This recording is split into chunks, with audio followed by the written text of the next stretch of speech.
උත්තම රුධිර පූජා ඔබට හුරු නමක්. ඒක නිර්මාතෘවරයා මම ආරම්භ කරේ 2012. ඒක ආරම්භ කරන්න ඕන හේතු කාරණා කීපයක් තිබ්බා. ඒක ඉක්මනින් මම ටිකක් කියන්නම්. ප්‍රධාන මේකුනේ මම පළමුවෙන්ම ලේ දෙන්න හේතු උනේ ඔයගොල්ලෝ දන්නවා ඇති වැඩිහිටිය අය ඉදිරියේ බස් එකේ ඒ පැත්තේ අහුන් ගල්ලේ බස් අනුතරකින් කෝච්චිය හැප්පිලා ගොඩක් ළමයි තුවාල වුණාන් පස්සේ මම එතකොට ඉස්කෝලේ යනවා. ඒ වෙලාවේ ලේ දෙන්න කියලා ඉනවුස් කරා. මට ලේ දෙන්න බෑ. මොකද වයස මදි. එදා හිතාගත්ත ලේ දෙන්න ඕනේ කියලා. හැබැයි ඊට පස්සේ වයස අවුරුදු හරියටම 18 සම්පූර්ණ වුණ ගමන් ඉස්පිරිතාලේ ගිහිල්ලා ලේ දීලා ආවා. ලේ දෙන්න ගියේ උත්සාහකලේ. ලේ දීලා ඇවිල්ලා කන්න තිබුණේ මට දවල් උයලා තිබ්බේ කොස්සට. කප්පරක් දුක්ඛින කෙනෙක් මම. පොලිසියට එන්න කලින් කාටවත් මම කරදර කරේ නැහැ. දෙමෝපියන්ට කරදර කරේ නැහැ. පාරේ කාණු කාපලා තියෙනවා. කුණු කාණු සුද්ධ කරලා තියෙනවා. රුපියල් 20ට අත්තර දෙන්න තියෙනවා. එහෙම කළා පොලිසියට ගියා හරියටම වයස සම්පූර්ණ වෙලා ගම. පළවෙනි ඉන්ටර්විව් එක ගියාම උස මදි වුණා. මං කිව්වා ගන්න මාව ට්‍රේනින් එකේදී උස හරියයි කියලා. බෑකුවා පුතා A level කරලා ඉන්න කිව්වා. උසස් පෙළත් වැඩ 4යි සම්මාන 3ක් පාස් වුණා. සිසාල්ට එනකොට මම තිරිගුණාමලේ තිරියයි. යුද්ධේ දරුණුතම කාලේ. එතකොට අපේ නිලධාරීන් අපිත් එක්ක එකට පිට සහෝදරයෝ ගොඩක් මැරුණා. ඊට පස්සේ මම විශේෂකාර බලකායට ඇතුළත් වුණා. විශේෂකාර බලකායේ ඉන්නකොට හෙදපු නිලධාරියෙක් හැටියට මගේ රාජකාරිය තමයි ප්‍රහාර වලින් තුවාල වෙන අය කඩිනමින් ප්‍රතිකාර කළා ඒ අවශ්‍ය තැන් වලට ප්‍රවාහනය කිරීම. මෙතෙන්දී එක පොඩ්ඩොලුවේ ඉන්දික කියලා සහෝදරයෙක් වෙඩි වැදුන පපුවට හීමෝතරැක්ස් පපුවේ ලේ පිරීලා. මෙයා ගම අරන් එන්න උනේ මට ඔක්සිජන් දීලා ලේ දීලා මෙහෙම බට දාලා ඔක්කොම ගාලා ලෙඩ දෙන්නේ. ගුවන් මගින් අරන් එනකොට හෙලිකොප්ටරෙන් ඔක්සිජන් ඉවර වුණා. ඔක්සිජන් ඉවර වුණාන් පස්සේ මෙයා ඔක්සිජන් දියන්කෝ කියලා කෑ ගැව්වා. ඒ වෙලාවේ එයා මම කටින් හුස්ම දෙනවා. හුස්ම දෙනකොට එයා ගන්නවා. ආයි හුස්ම දෙනකොට ආයි ගන්නවා. කටින් ලේ දානවා කට ගාලා. උඩ ඉඳ ලේ විදියක් නැහැ එළියට ගහන්න. මම ඒ ලේ ටික ගිලිනවා හුස්ම දෙනවා. එයා කටින් දාන ලේ ටික ගිලිනවා මම හුස්ම දෙනවා. එතකොට ගන්නවා එහෙම ඔක්සිජන් දියන්නේ අපෝ කියලා කෑ ගැව්වා. අවුත් ගන්න මේ පූඩොලුවේ ඉඳික. මේ අද්දක ලේවලින් තෙත් වෙලා තියෙනවා. දැන් ආයෙත් මතක නැහැ. වෙඩි වැදින තැනට ඇටැක් එකක් යන වෙන තැනට මම එතන මෙඩික් හැටියට. ඇම්බියුලන්ස් දෙකක් තිබ්බා. 0258 සහ 5400. 258 ඇම්බියුලන්ස් එකේ මේ වෛද්‍යතුමාලා දන්නවා ඩෙලපොන්ඩි ඔක්කොම දාලා තියෙන්නේ. අමාරු ලෙඩා මම ඒකට දාගන්නේ. ඇඳුම් අරගෙන තමයි අතේ අරන් නගින්නේ ඇම්බියුලන්ස් එකට. කැමායක කලිසම් විතරයි අඳින්න උදට සුදු ෂර්ට් එකක් අඳන් යන්නේ. මොකද අපිට එල්ටි ගහන ඉඳා. එහෙම තමයි ලෙඩු අරන්ගේ. පුලුකුණ කඳු උපහාරයේදී ලේ ඕන කියලා එනවුස් කරා. අන්තිමට මම ලේ දෙන්න ගියා ලේ ගත්තේ නැහැ. ඉලි වෙනකන් නේදි මරලා අපි හිටපු හින්දා. එනවුස් කරා. ඉතින් ලේ වල වටිනාකම් මම දන්නවා. ඒ නිසා මට හිතුණා 2012 විශේෂකාර බලකායන ගොඩක් සමා පුළුවන් වෙලා ලේ දුන්නා. ඒ වෙලාවේ මම ගෙදර ආපු හැම වෙලාවෙකම ලේ පයින්ට් එකක් දන් දීලා යන්නේ. හේතුව තමයි ආයේ ගෙදර ඉන්න වෙන්නේ එකක් ෂුවර් එකක් තිබ්බේ නැහැ. ගෙදර ආපු හැම වෙලාවෙම ලේ පයින්ට් එකක් දන් දීලා තියෙනවා. කරා පිටින් පටන් ගන්න හැමතැනම වගේ. දැන් අද බලාපොරොත්තු වෙන 76 වෙනිවා තවර ලේ දෙන්න. ඉතින් මෙහෙම කරගෙන යනකොට මම රෝදපුඩු 600ක් දීලා තිනවා, කකුල් දීලා තිනවා. මෙහෙටත් ප්‍රතිපාද 20ක් ඉදිරියේදී හදලා දෙනවා. ඒ වගේම මේ මෙච්චර දෙයක් කරන්න හැකියාව ලැබුණේ මම හම්බ කරපු ධනය. ධනය තමයි ඔබේ හිතවත්කම තමයි මගේ වත්කම. මගේ පොත්පත් වල නෑ. හම්බ කරපුවා මේ ඔක්කොම. මෙයා එක කෝල් එකෙන් ඒ මිනිස්සු මාව විශ්සාර. නිලැඳු මඳින්නේ මම පින් කරන්නමයි. සමහරක් වෙලාවට කොහේ ඩියුටි එකක් කළා කවුරු හරි දැක්කොත් එක චූටි කතාවක් කියනවා. ඔය දුවල පුතාලා බඩගින්න ඉවලා ගලා වැඩට ගෙදර එනකොට උඩ දුම්බරදී තේ බොන්න ගියාම එක දරුවෙක් බලාගෙන ඉන්න පන්ති හරි ඇවිල්ලා කෑම සෝකසේ එක දිහා කන්න ඉස්සරහට වෙලා මට හරි දුක හිතුණා. මං එහෙම ඒගොල්ලන්ට මගෙන් කන්න අරන්. ඒ වගේම එක දවසක් මම අරලගංගිලේ වැඩ ඇරලා එනකොට ගෙදර යන්න එනකොට නිවාඩුවට එක තාත්තා කෙනෙක් ඇවිල්ලා කන්න ගණන් අහලා බඩිස් එකයි ප්ලේන් කියයි ගත්තේ. මොකද මට තේරුණා තාත්තට බඩගිනි ගන්න සල්ලි නැහැ. කෑම එකක් දුන්නාම ඒ මිනිස්සයා මගේ දිහා බලාගෙන වැදගෙන ඉන්නවා කන්න ගානේ. ඒ තමයි සතුට. ඒ තමයි සතුට. ඉතින් මේ වැඩසටහන කිසිදු අරමුදලක් නැතුව ඔබේ හිතවත්කම මත යන එකම වැඩසටහන. එකම වැඩසටහන. ඉතින් ඒ නිසා පුතේ, ඒ නිසා දුවේ ඔබ ඉදිරියේදී ඔබට හිතෙන්නට ඕනේ මේ මං වැඩ කටයුත්තක් කරන්න. අවාසනාවන්ත ලෙස මේ මොහොත වෙනකොට ගිය අවුරුද්දේ හරියට මගේ දෙවෙනි පුතා හිටියේ මේ වෙලාවේ මාලිගාවේ. දළදා මාලිගාවේ. මමයි ලොකු පුතායි අපි ගිහිල්ලා හිටියේ ජපුර විශ්වවිද්‍යාල ළමයි එක්ක ප්‍රජා සත්කාරක වැඩසටහනක හිටියේ.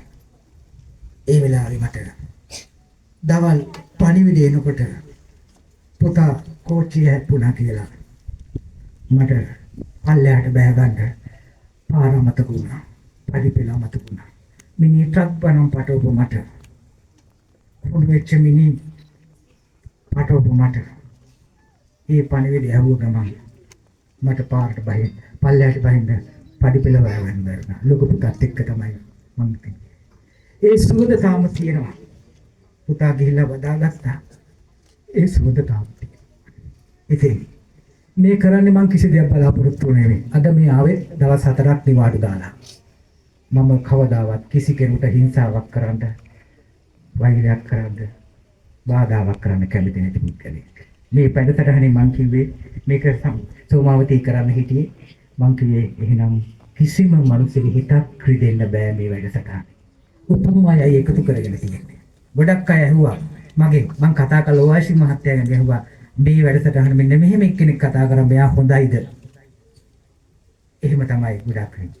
ඉතින් ඒ වෙනුවෙන් අද මේ ගොඩක් ඇවිල්ලා තියෙන නිසා ඒ නිසා පුතේ අංග පුරාම හොරි හැදලා හිටු මට ඉස්කෝලේ පන්ති යන සල්ලි නැතුන් තිබුණ නැති මට ඉස්කෝලේ පපත්තු දෙකක් නැතුව ඉස්කෝලේ ගිහපු මට මේ වෙනකොට ඉස්කෝල 20ක විතරක් මේ අවුරුද්ද විතරක් දේශන කරලා තියෙනවා. ශික්ෂාවේ. ඉතින් දෙමෝපියන්ට වෙනම වැඩක. සතුන් වෙනුවෙන් දහම් මඩ සංවිධානයේ ශික්ෂාවේ තවත් පින්කමක්. අද සතුන්ට ප්‍රතිකාර කරනවා, එන්නත් කරනවා නොමිලේ. ආයුර්වේද සර්වාංග කියන්නේ පාරම්පරික වෛද්‍ය සායනයක් තියෙනවා. මෙතන අංශභාග ආතරයිටිස් සහ සිම රෝග නොමිලේ වැඩසටහන ඔබට ප්‍රතිකාර කරන්න කාන්තාවට මේ ළමා කාන්තාකාරයන්සේ පිරිමියට අතන ඒ වගේ සූදානම් කරලා තිනවා. ඊළඟට ඔබට ඔබගේ ප්‍රශ්නෙට උත්තර හොයන්න බැරුව මානසික ගැටලුවට ඉන්න අයට වෙනම හොඳ විශේෂඥ කණ්ඩායමක් ආවිල්ලා කොළඹ ඉඳලා කවුන්සලර් කණ්ඩායමක් විශේෂ ප්‍රවීණ ඒ වෘත්තියෙන් කරන විශේෂඥයෝ ටිකක් ආවිල්ලා මෙතෙන් ඔබට ඒ සහාය ලබා ගන්න නොමිලේ. මම ඒක බලාපොරොත්තු වුණු ලංකාවෙම ගෙනියන්න. මිනිස්සුන්ගේ හැමතැනම ස්පා තිබ්බට මනස සූපත් කරන්න තැන නැහැ. ඒ නිසා මම බලාපොරොත්තු මේක ලංකාවෙම ගෙනියන්න. ඉතින් ඔබේ සහාය ඊට මම වෙන පුත් ඉල්ලන්නේ මට ඔබේ උදව්ව අවශ්‍යයි. හැමදාම ස්වීප් ගන්නවා. ගන්න වෙන මුත් නෙවෙයි මං වෙනුවෙන් නෙවෙයි. මට මුත් එපා. මම මැරිලෙයි. හැබැයි මම මැරෙන්නේ මොනවා හරි රටට කරලා. මං කරපු දේවල් කියන්න මෙතන වෙලාව මදි. එක චූටි උදාහරණයක් කරන අර්ලගංගිල පොලිස් කොලෙජ් එකේ ඉන්නකොට එක ගෙදර කට්ටියක් හිටියා ටොයිලට් නැතුව කැලේට යන්නේ. එහෙම වෙනකොට ටොයිලට් 3ක් හදන්න බඩු අරන් දීලා. මෙතුමා සම්බන්ධ වුණා. මේ ඉතාලියේ ඉඳලා ඉඳලා දවස් දෙක තුනයි ප්‍රවීණ චිත්‍රපට අධ්‍යක්ෂකෙනි. මේ තමයි හම්බ කරලා. මම කතා කරොත් ඒ මිනිස් කවදාවත් බෑ කියන්නේ නැහැ. දන්නවා මට නෙවෙයි ගන්න. එහෙම ගත්තනම් මම බස් එකේ එන්න ඕනේ නැහැ. මට මුකුත් එපා. ඔබේ හිතවත්කම තමයි මගේ වත්කම. ඒ නිසා මට මොනවා හරි බාධා තියෙනවා. හැමෝටම තියෙන බුදුහාමුදුරන් කාලෙත් හිටියා. ඒ හැටි පින් වැඩ කරනකොට බාධා එනවා. මං ඒව ගණන් ගන්න නැහැ. එහෙම බාධා තිබ්බත් මං එතනින් අතහරිනවා. අතහැරලා වෙන තැනකට යනවා. කොහේ දැම්මත් මේක නතර කරන්නේ නැහැ. කාටවත් නතර කරන්නත් බෑ. මොකද මං කරන්නේ මගේ රට වෙනුවෙන් මගේ මිනිස්සු වෙනුවෙන් ඒකට අපේ නිලැඳුමේ ඇදින අපේ ජ්‍යෙෂ්ඨ නිලධාරී මහතුරු හයිය දෙනවා බොහෝ අය. ඒ නිසා තමයි අපේ නියෝජ්‍ය පොලිස්පතිතුමා කොච්චර වැඩ තිබ්බත් මෙතෙන්ට ආවේ. එහෙමනම් මේකයි අරමුණක් තියෙන මිනිස්සුන්ට වැඩ කරන්න 2012 ඉඳලා මේ වැඩසටහන දිගටම යනවා. ඉදිරියේදී කෘත්‍රිම පාද 20ක් හදන්න මෙහෙට ලබා දෙනවා. ඒක අද කරන් හිටිය අද පොඩි ගැටලු සහගතව බැරි වුණා. ඉදිරියේදී ඒකත් ලබා දෙනවා. ඉතින් එහෙනම් මේ හැම එකක්ම ඔබ වෙනුවෙන් සූදානම් කරලා තිනවා. ඒ සඳහා අවශ්‍ය ශක්තිය දෙන්න කියලා ඉල්ලීමක් කරනවා. මේ සඳහා මාත් එක්ක එකතු වෙන්න කියන ඉල්ලීම මම කරනවා. මේ වෙනුවෙන් මේ සඳහා ඉදිරියට හැමතැනම මේක කරන්න.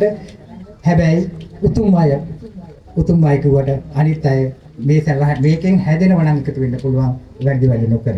ඉතින් ඒ නිසා මේවා දැකලා හැදෙන්න. පුතේ ඔයාලා මේවා දැකලා නිකම්ම ඉපදිලා නිකම්ම කාලා බීලා හැදිලා ඉගෙනගෙන නිකම් බැරලා යන්න එපා. රටට මොනවා හරි කරන්න. රටට මොනවා හරි කළා මැරෙන්න. පරණ අය නිකන් ඉන්නකොට කරපුවා තමයි ඔය බුලත තනියම නිකන් ඉන්නකොට අම්මලිකමට කරපු වැව තමයි තාම තියෙන්නේ.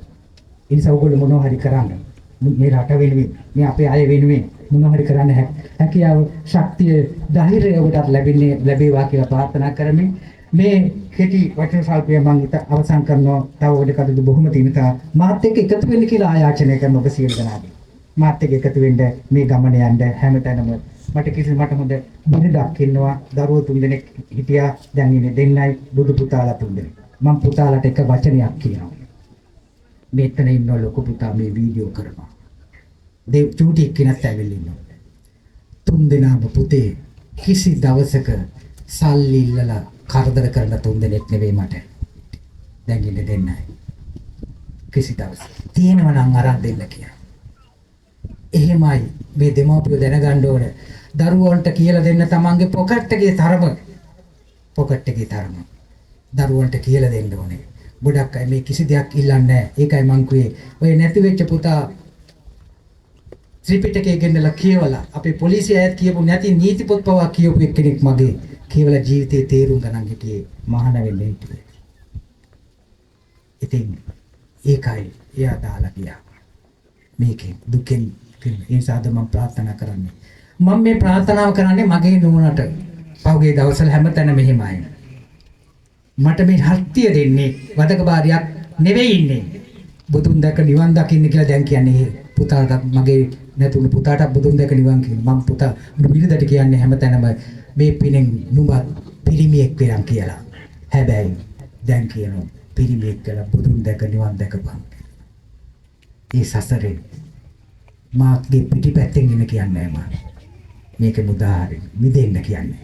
ඒ නිසා ඒ ප්‍රාර්ථනාවත් කරමින් ඔබ සියලු දෙනාගේ තියෙන ගැටලු නිරාකරණය වේවා, නිදුක් වේවා, නිරෝගී වේවා, සියලු දෙනාටම ජයෙන් ජයම වේවා කියලා ප්‍රාර්ථනා කරමින් මේ වැඩසටහන එකතු වෙන්න කියලා ආයාචනය කරන මගේ කතාව අවසන් කරන බොහොමත්ම ස්තුතියි ඔබ සියලුට.